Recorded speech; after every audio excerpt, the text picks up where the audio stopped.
my rose petals, and welcome back, or if you're new here, welcome to my channel, A Rose Between Pages.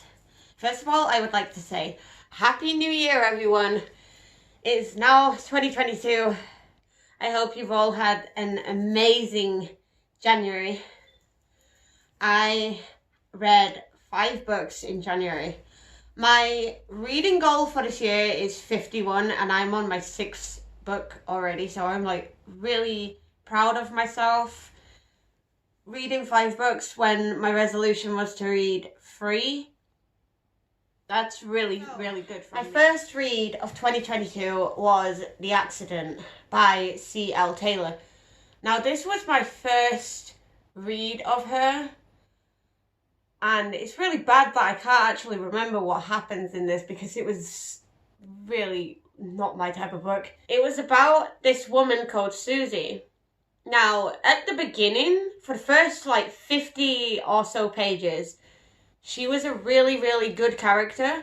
But then as the book progressed, she was getting really annoying. Like, she kept thinking that she was the one that needed to solve the mystery of her daughter.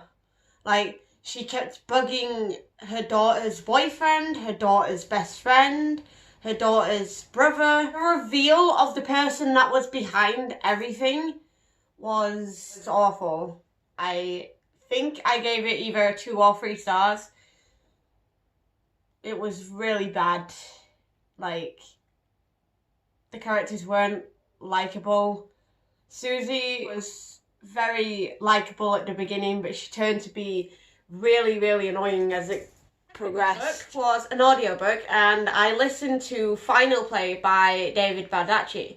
Now, if you've been on this channel for a bit, you know that I really love David Baldacci. This book, it wasn't his best. I'm not gonna lie, it was not his best. This was about a footballer. Something happened to this footballer and nobody knew like if he died or what happened. Like, he just went into a tunnel and just disappeared forever. So you follow this boy, I forget his name, is it Alex?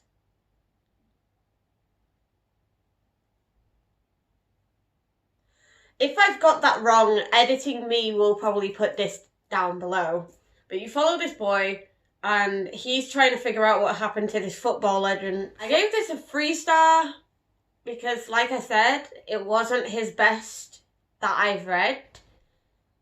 But it was okay to listen to.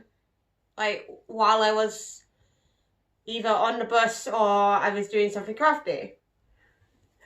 Now, the 3rd book... Sorry that the lighting has just changed. The 3rd book that I read was actually my first 5-star of the year, and that was My Heart is a Chainsaw. I read this for a vlog that I'm currently working on, and you basically follow this horror chick called Jade. I absolutely fell in love with her. She loves slasher films. If you love slasher films, I would highly recommend this. Like, she loves anything horror, and you will love this. Because she actually finds herself in a slasher herself. And instead of one final girl, there's 2 final girls. But I can't really say what I was going to say because it's a spoiler. But she doesn't really have a good life with her dad. She doesn't have many friends. But it's so interesting as a horror chick. She was my first bookish girlfriend. Loved her so much. Now, let me take you upstairs. So, the next 2 books that I read in January, I actually got from the library. That was Midnight Sun by Trish Cook and Spider-Man Loves Mary Jane. I loved both of these. Midnight Sun, you're basically following this girl called Katie, and you follow her life, and she has this rare disease called XP. meaning she can't go out in the sunlight, otherwise it could end up killing her. I know, really depressing and everything to read about, but I loved the romance aspect of this. Now, as you know, if you've been on this channel for a while, you know I'm not really a romance reader. She meets Charlie. She meets this guy called Charlie that she's been watching from her windows her entire life. And she absolutely loves him. And he loves her.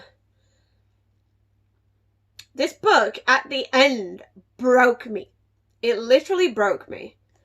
Trigger warning for grief in this. There's just grief. Trigger warnings in My Heart is a Chainsaw. There is gore. There is child abuse, sexual assault, murder, and suicide attempt in My Heart is a Chainsaw. Now, Spider-Man Loves Mary Jane. I was actually gonna vlog this, so this was gonna come up later, this video. But I read this in 4 hours. And I didn't really want to vlog something that I would read in 4 hours. I am working on Goodreads Choice Awards vlog. And I'm also working on another vlog. I'm working on 2 vlogs at the minute.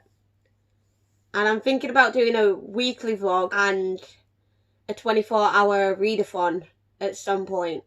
I will eventually start uploading more again. I'll show you my current reads and my current listen as well.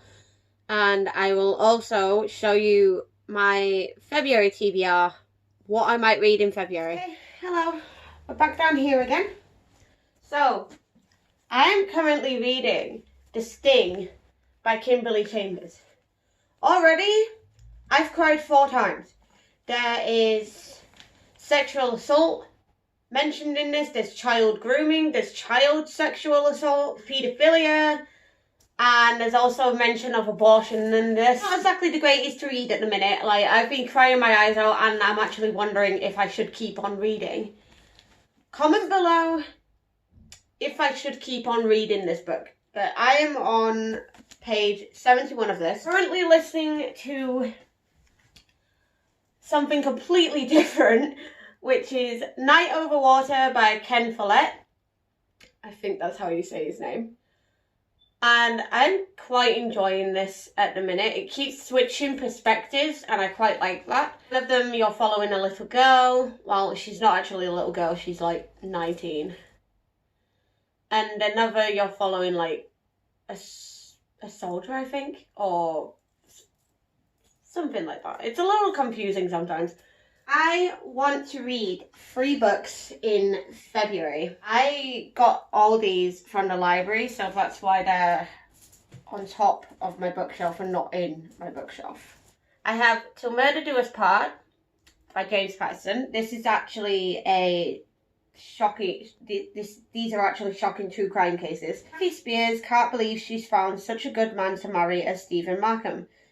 12 years later, she starts to suspect that he isn't who he says he is. As she digs into his past, she doesn't realise that learning the truth will lead to a lifetime of fear and hiding. We have Blood in the Water. I mainly picked this up because I loved the song Blood Water by Grandson.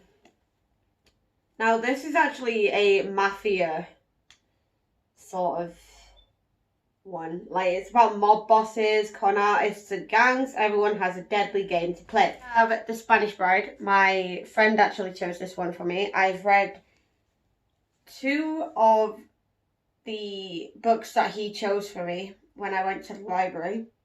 Shout out to Josh. And The Sting I actually chose, but he chose this one. Till Murder Do Us Part he chose as well. Now, this one is a contemporary by the looks of things, and it's about a brigade major, Harry Smith, who's the luckiest man in Lord Wellington's army. And then it's about a romance as well, so I think her name's Juana. I don't know if I said that right. She's Spanish, It's spelled Juana. There is the exact opposite of being okay. Of okay, sorry, by Laura Stephen. This looks really fun. It'll actually make you laugh out loud, cringe with recognition, and stand up and cheer. So, this is kind of a feminist book, a novel for anyone who's ever called themselves a feminist and anyone who hasn't. So, I'm excited to read this. I absolutely love the cover. It's called The Lost Future of Pepper Harrow by Natasha Pulley. I've got no idea what it's about. Like, there's no blurb. There is literally no blurb. It's just reviews from other people. Like The Guardian, Claire Evans, who's the author of the 14th letter, New York Times and Irish Times. It doesn't even say anything inside. But the thing that really brought me to this is the fact that it has a map. That is all I have for you guys today. If you liked it, please make sure to give it a big thumbs up and comment below a butterfly, because I'm looking at a butterfly. Or an octopus, or a light bulb. And I shall see you guys in the next video. Stay luscious, guys. Bye. Pose for the thumbnail.